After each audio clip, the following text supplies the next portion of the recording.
ಸ್ನೇಹಿತರೆ ನಮಸ್ಕಾರ. ನಾನು ರವೀಂದ್ರ ಜೋಶಿ. I am Joshi. ಬಿರ್ಲಾ ಅವರ ಕುಟುಂಬದಲ್ಲಿ ನಡೆದಂಥ ಒಂದು ಘಟನೆಯನ್ನು ಹೇಳಿ ಇವತ್ತಿನ ಸಂಚಿಕೆಯನ್ನು ಪ್ರಾರಂಭ ಮಾಡ್ತಾ ಇದ್ದೀನಿ.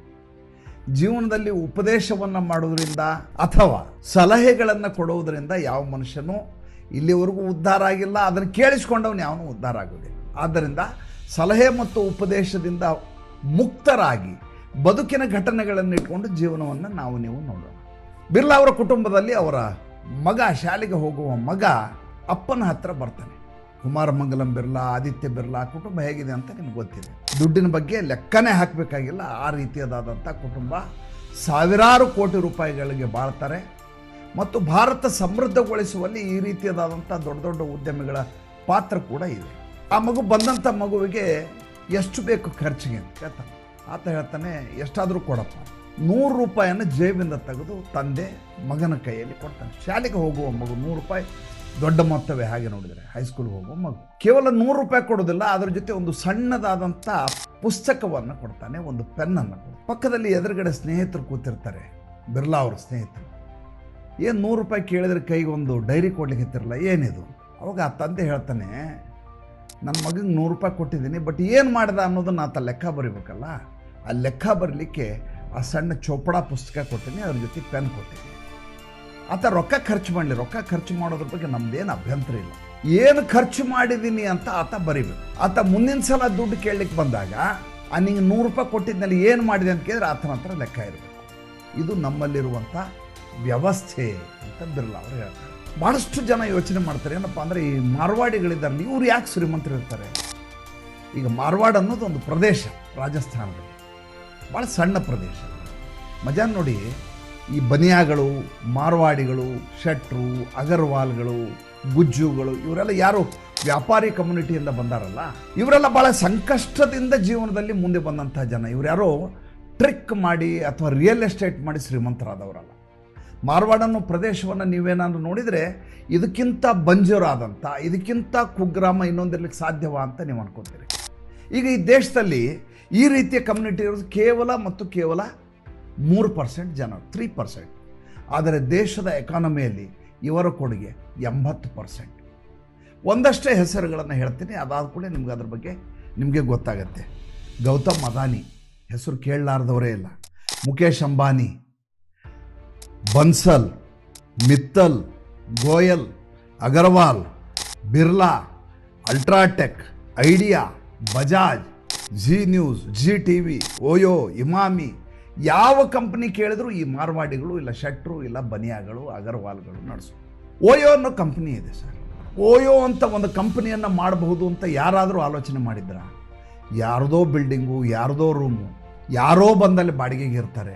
ಬಾಡಿಗೆ ಬಂದು ಇರುವಂಥ ಒಂದು ದಿವಸದ ಪ್ರವಾಸಿಗನಿಗೋಸ್ಕರ ಒಂದು ಆ್ಯಪ್ನಲ್ಲಿ ಬುಕ್ ಮಾಡುವಂಥ ಅವಕಾಶವನ್ನು ಮಾಡಿಕೊಡ್ತಾರೆ. ರಿತೇಶ್ ಅಗರ್ವಾಲ್ ಅನ್ನುವಂಥ ಒಬ್ಬ ಹುಡುಗ, ಯುವಕ, ಹಸಿ ಹಸಿ ಯುವಕ ಅಥವಾ ಬಿಸಿ ಬಿಸಿ ಯುವಕ ಅಂತ, ಸುಂದರವಾಗಿರುವಂಥ ಯುವಕ. ಓಯೋ ಅನ್ನುವಂಥ ಕಾನ್ಸೆಪ್ಟ್ ಮಾಡ್ತಾನೆ. ಯಾರ್ದೋ ಪ್ರಾಪರ್ಟಿ ಮೇಲೆ ಈತನ ಬೋರ್ಡು ಓಯೋ ಅಂತ, ಆರೆಂಜ್ ಕಲರ್. ನೀವು ಇಡೀ ದೇಶಾದ್ಯಂತ ನೋಡಿರ್ತೀರಿ. What is his investment? 0. ಕೇವಲ ಐಡಿಯಾವನ್ನು ಬಳಸಿದ. ಬಿನ್ನಿ ಬನ್ಸಲ್ ಮತ್ತು ಸಚಿನ್ ಬನ್ಸಲ್ ಅಂತ ಇಬ್ಬರು ಬ್ರದರ್ಸ್. ಫ್ಲಿಪ್ಕಾರ್ಟಲ್ಲಿ ಏನು ಇನ್ವೆಸ್ಟ್ಮೆಂಟ್ ಇದೆ ಸ್ವಾಮಿ, ಅವರು ಮಧ್ಯವರ್ತಿ ಅನ್ನೋದು ಬಿಟ್ಟರೆ ಅವ್ರದ್ದೇನು ರೋಲ ಇಲ್ಲ. ಇನ್ನು ಲೆನ್ಸ್ ಕಾರ್ಟ್ ಅಂತೇಳಿ ಪಿಯೂಷ್ ಬನ್ಸಲ್ ಅನ್ನೋರು ನಡೆಸೋದು. ಶಾದಿ.com ಅನುಪಮ್ ಮಿತ್ತಲ್ ನಡೆಸೋದು. ನಾನು ಈಗಿನ ಜನ್ರೇಷನ್ಗಳ ಬಗ್ಗೆ ಹೇಳ್ತಾ ಇದ್ದೀನಿ. ಇವರೆಲ್ಲ ಆಲೋಚನೆ ಹೇಗಿದೆ ಅಂದರೆ, ವ್ಯಾಪಾರವನ್ನು ಮಾಡಲಿಕ್ಕೋಸ್ಕರವೇ ಹುಟ್ಟಿದವರು ಇವರು ಅನ್ನೋ ರೀತಿ ಅವರ ಬದುಕು ನಡ್ಕೊಂಡು ಬಂದಿದೆ. ನಾವೆಲ್ಲ ಬಬ್ಬ ಅನ್ಬೇಕು, ಆ ರೀತಿಯಾದಂಥ ಜೀವನ ಇವ್ರದ್ದಾಗಿದೆ. ಇದರ ಹಿಂದೆ ಬರ್ರಿ. ಇದ್ರ ಹಿಂದೆ ಅಂತಂದರೆ ಇವರ ತಂದೆ ಕಾಲದಲ್ಲಿ ಅಥವಾ ಇವರ ಅಜ್ಜನ ಕಾಲದಲ್ಲಿ, ಮುತ್ತಜ್ಜನ ಕಾಲದಲ್ಲಿ ಅವರು ಕೂಡ ವ್ಯಾಪಾರಿಗಳೇ. ಅವ್ರು ಯಾರು ಹೋಗಿ ಸರ್ಕಾರಿ ನೌಕರಿಗೆ ಹೋಗಿ ನೀವು ಹೋಗಿ ರಿತೇಶ್ ಅಗರ್ವಾಲ್ನ ಮುತ್ತಜ್ಜ ಏನು ಮಾಡ್ತಿದ್ದ ಅಂತ ಕೇಳಿ, ಆತ ವ್ಯಾಪಾರನೇ ಮಾಡ್ತಾ ಇದ್ದ. ಆತ ಕಿರಾಣಿ ಅಂಗಡಿ ಇಟ್ಟಿರ್ತಾನೆ, ಇಲ್ಲ ಸ್ವೀಟ್ ಮಾರ್ಟ್ ಇಟ್ಟಿರ್ತಾನೆ. ಈ ರೀತಿಯದಾದಂಥ ಯಾವುದೋ ಒಂದು ವ್ಯಾಪಾರಕ್ಕೆ ಅಂಟಿಕೊಂಡವರೇ ಅವರಾಗಿರ್ತಾರೆ ವಿನಃ ಯಾರು ನೌಕರಿ ಮಾಡೋರಾಗಿರೋದಿಲ್ಲ. ಅಂದರೆ ರಕ್ತಗತವಾಗಿ ಬಿಸ್ನೆಸ್ ಬರೋದು ಒಂದು, ಎರಡನೇದು ಅದನ್ನು ರೂಢಿಸಿಕೊಳ್ಳುವಂಥ ಮನೆತನದಲ್ಲಿ ಅವರು ಹುಟ್ಟರು. ಈಗ ಬಂದಿರೋ ಜನ್ರೇಷನ್ನು ಶ್ರೀಮಂತ ಮನೆತನದಿಂದ ಬಂದವರಾಗಿರ್ತಾರೆ. ಆದರೆ ಅವರ ಟ್ರೈನಿಂಗ್ ಹೇಗಿರುತ್ತೆ ಅಂತಂದರೆ, ನಾನು ಮೊದಲು ಹೇಳಿದ್ನಲ್ಲ ಆಗಲೇ, ಬಿರ್ಲಾ ಗ್ರೂಪ್ನಲ್ಲಿ ಒಂದು ಚೀಟಿಯನ್ನು ಕೊಟ್ಟು ಅದರ ಜೊತೆ ಹೋಗು ನೀನು ಅಂತೇಳಿ. ಮಜಾ ಅಂದ್ರೆ ನನ್ನ ಭಾಳ ಆಪ್ತ ಸ್ನೇಹಿತ ಹುಬ್ಳಿನಲ್ಲೊಬ್ಬ ಅಗರ್ವಾಲ್ ಅಂತ ಭಾಳ ದೊಡ್ಡ ಬಿಸ್ನೆಸ್ ಮ್ಯಾನ್ ಅಂತ. ಎಂಥ ಶ್ರೀಮಂತ ಅಂದರೆ ದುರ್ಗದ ಬೈಲಿನ ಎಡಗಡೆ ಬಲಗಡೆ ಇರೋ ಭಾಳಷ್ಟು ಅಂಗಡಿಗಳು ಅವ್ರವೇ. ಅವ್ರ ಮಗ SLC ಮುಗಿಸಿದ, ಕಾಲೇಜ್ ಹೋಗ್ತೀನೋ ಅಂತ ಕೇಳ್ದ. ಈವ್ನಿಂಗ್ ಕಾಲೇಜ್ ಹೋಗ್ತೀನಿ ಅಂದ. ಮಗ ಎಷ್ಟು ಬುದ್ಧಿವಂತ ನೋಡಿ, ನಾನು ಈವ್ನಿಂಗ್ ಕಾಲೇಜ್ ಹೋಗ್ತೀನಿ, ಬೆಳಗ್ಗೆಯಿಂದ ಟೈಮ್ ವೇಸ್ಟ್ ಮಾಡೋಕ್ಕೆ ರೆಡಿ ಇಲ್ಲ, ನಾನು ಸಂಜೆ 6 ಗಂಟೆಯಿಂದ ಹೋಗ್ತೀನಿ. ಬೆಳಗಿನ ಸಂಜೆವರೆಗೂ ಕೆಲಸ ಮಾಡಲಿಕ್ಕೆ ಮತ್ತೊಂದು ಕಿರಾಣಿ ಅಂಗಡಿಗೆ ಆತನನ್ನು ಕಳಿಸ್ತಾನೆ. ಪಟ್ನ ಕಟ್ಟೋದು ಕಲಿ ನೀನು. ಅದು ಮುಂಚೆ ಪೇಪರಲ್ಲಿ ಪಟ್ನ ಕಟ್ಟೋರು ಅಂದರೆ ಈ ನೀವು ಫನೇಲ್ ರೀತಿಯದಾದಂಥ ಪಟ್ನ ಇರೋದು, ಅದರೊಳಗಡೆ ರವೆ ಅಕ್ಕಿ ಎಲ್ಲ ಹಾಕಿ ಕೊಡೋರು. ಈಗ ನಂಗೆ ಪ್ಯಾಕೆಟ್ ಸಿಸ್ಟಮ್ ಇರಲಿಲ್ಲ, ಪಾಲಿಥೀನ್ ಕವರ್ಗಳಿರಲಿಲ್ಲ.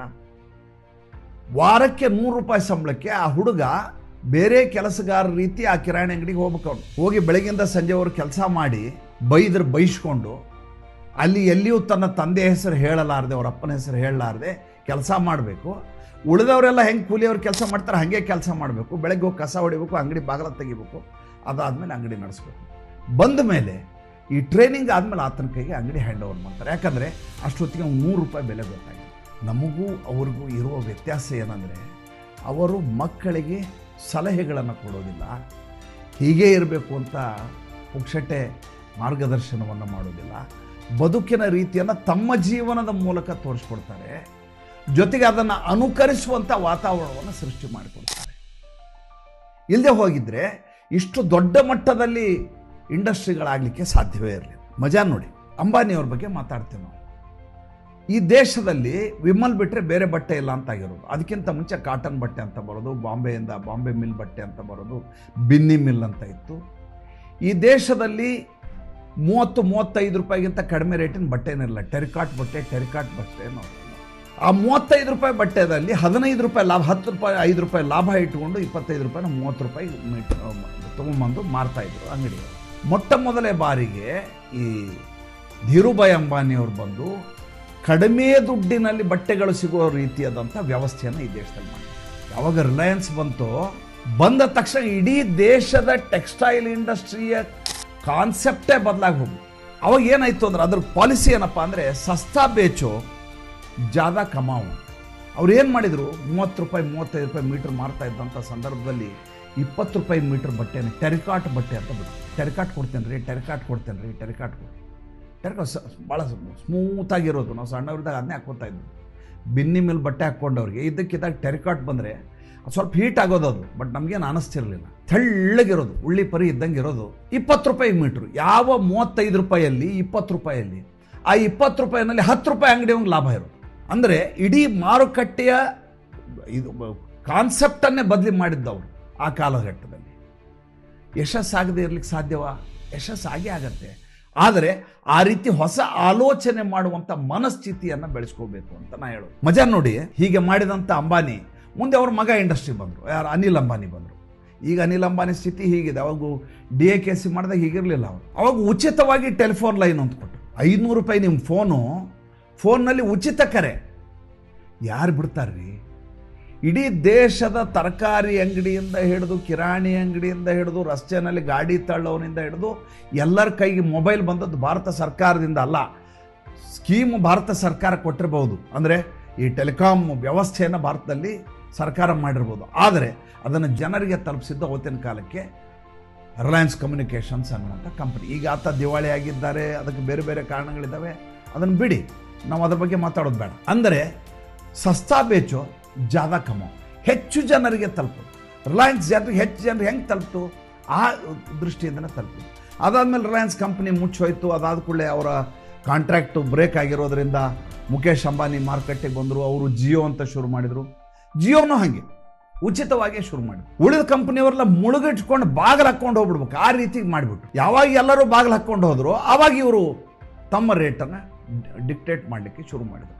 ಇವತ್ತು 350 ರೂಪಾಯಿ ಕೆಳಗಡೆ ಯಾವ ಸ್ಕೀಮ್ಗಳೇ ಇಲ್ಲ ಜಿಯೋದಲ್ಲಿ. Minimum per day 2 GB data ಇಟ್ಕೊಳ್ಳೇಬೇಕು. ನಿಮ್ಮಲ್ಲಿ ವೈಫೈ ಇದ್ರೂ ಕೂಡ 2 GB ಡಾಟಾ ನಿಮ್ಗೆ ಉಚಿತವಾಗಿರುತ್ತೆ. ಬಳಸೋದಿಲ್ಲ, ತಿಂಗಳಿಗೆ 350 ರೂಪಾಯಿ ಪೆನಾಲ್ಟಿಯ ರೀತಿಯಲ್ಲಿ ದುಡ್ಡನ್ನು ಕಟ್ಟಲೇಬೇಕು. ಅಂದರೆ ಮಾರುಕಟ್ಟೆಯನ್ನು ವ್ಯಾಪಿಸಿಕೊಳ್ಳುವರಿ. ಇವ್ರ ಮೇಲೆ ಆರೋಪ ಏನಿದೆ? ಇವ್ರ ಮೇಲೆ ಆರೋಪ ಏನಂದ್ರೆ ಭಾಳ ಜುಗ್ಗರು ಇರ್ತಾರೆ. ಇವರು ದುಡ್ಡಿಗೆ ಬಗ್ಗೆ ಭಾಳ ತಲೆ ಕೆಡಿಸ್ಕೊಳ್ತಾರೆ. ಇವರು ಇನ್ನೊಬ್ಬರಿಗೆ ದುಡ್ಡು ಕೊಡೋದಿಲ್ಲ ಅನ್ನುವಂಥ ಒಂದು ಮಿಥ್ಯೆ ಅವ್ರ ಬಗ್ಗೆ. ಜಿಪುಣತನ ಬೇರೆ, ಮಿತವ್ಯಯ ಬೇರೆ, ಮನಿ ಮ್ಯಾನೇಜ್ಮೆಂಟ್ ಬೇರೆ. ಅಂದರೆ ಏನು ಅಂದರೆ ಎಲ್ಲಿ ಖರ್ಚು ಮಾಡಬೇಕು ಅನ್ನೋದ್ರ ಬಗ್ಗೆ ಸ್ಪಷ್ಟವಾದಂಥ ಕಲ್ಪನೆ ಇವೆಲ್ಲರಿಗೂ ಇರ್ತದೆ. ನಮಗೆ ಮಾತ್ರ ಅದು ಇರೋದಿಲ್ಲ. ನಮಗೆ ದುಡ್ಡನ್ನು ನಾವು ಇಮೋಷನಲ್ ಆಗಿ ನೋಡ್ತೀವಿ, ಭಾವನಾತ್ಮಕವಾಗಿ ದುಡ್ಡನ್ನು ನೋಡ್ತೇವೆ ನಾವು. ಆದರೆ ಈ ಎಲ್ಲ ವ್ಯಾಪಾರಸ್ಥರ ಹೆಸರು ಹೇಳಿದ್ನಲ್ಲ, ಇವರೆಲ್ಲರೂ ಭಾವನಾತ್ಮಕವಾಗಿ ದುಡ್ಡನ್ನು ನೋಡೋದಿಲ್ಲ. ಇವರು ಅದನ್ನೊಂದು ಸಾಧನವನ್ನಾಗಿ ನೋಡ್ತಾರೆ. ಅದು ನಮ್ಮ ಬದುಕಿನ ಶ್ರೇಷ್ಠತೆಗೆ ಅಥವಾ ನಮ್ಮ ಬದುಕಿನ ಏಳಿಗೆಗೆ ಒಂದು ಸಾಧನ. ಅದನ್ನು ಹೇಗೆ, ಎಲ್ಲಿ, ಯಾವಾಗ ಖರ್ಚು ಮಾಡಬೇಕು ಅಂತ ಗೊತ್ತಿಲ್ಲ. ನೀವು ಪ್ರಯಾಗ್ರಾಜ್ಗೆ ಏನಾದರೂ ಹೋಗಿದ್ರೆ ಕುಂಭಮೇಳದಲ್ಲಿ, ನಾನು ಯಾರ್ಯಾರ ಹೆಸರು ಹೇಳಿದ್ನಲ್ಲ, ಇವರೆಲ್ಲರೂ ಟೆಂಟ್ ಹಾಕಿ ಪ್ರತಿ ದಿವಸ ಲಕ್ಷಗಟ್ಟಲೆ ಜನಕ್ಕೆ ಊಟ ಹಾಕ್ತಾಯಿದ್ರು. ಎಲ್ಲಿಯೂ ಕಟೌಟ್ ಹಾಕ್ಕೊಳ್ಳಿಲ್ಲ, ಎಲ್ಲಿಯೂ ಬೋರ್ಡ್ ಹಾಕ್ಕೊಂಡು ತಮ್ಮ ಹೆಸರನ್ನು ಹಾಕಲಿಲ್ಲ, ಎಲ್ಲಿಯೂ ಕೂಡ ಪ್ರಚಾರಕ್ಕೋಸ್ಕರ ಈ ಕೆಲಸ ಮಾಡಲಿಲ್ಲ. ಸೇವೆ ಮಾಡಬೇಕು, ಜನರಿಗೆ ಊಟ ಸಿಗಬೇಕು, ಯಾತ್ರಾರ್ಥಿಗಳು ಬಂದಿದ್ದಾರೆ, ಅವ್ರು ಹಸುಗೊಂಡಿರಬಾರ್ದು, ನೀರು ಕುಡಿಬೇಕು, ಮಜ್ಜಿಗೆ ಕುಡಿಬೇಕು, ಎಳ್ನೀರು ಕುಡಿಬೇಕು ಅಂತ ವ್ಯವಸ್ಥೆ ಮಾಡಿ. ಇದು ಮನಿ ಮ್ಯಾನೇಜ್ಮೆಂಟ, ಜಿಪುಣತನ ನಂಗೆ ನೀವು ಹೇಳಿ. ದುಡ್ಡನ್ನು ಖರ್ಚು ಮಾಡದೇ ಇರೋದು ಜಿಪುಣತನ ಅಲ್ಲ. ದುಡ್ಡನ್ನು ಖರ್ಚು ಮಾಡದೇ ಇರುವುದಕ್ಕೆ ಕಾರಣವನ್ನು ಸ್ಪಷ್ಟವಾಗಿ ಹೇಳಿದರೆ ಅದು ಮನಿ ಮ್ಯಾನೇಜ್ಮೆಂಟು.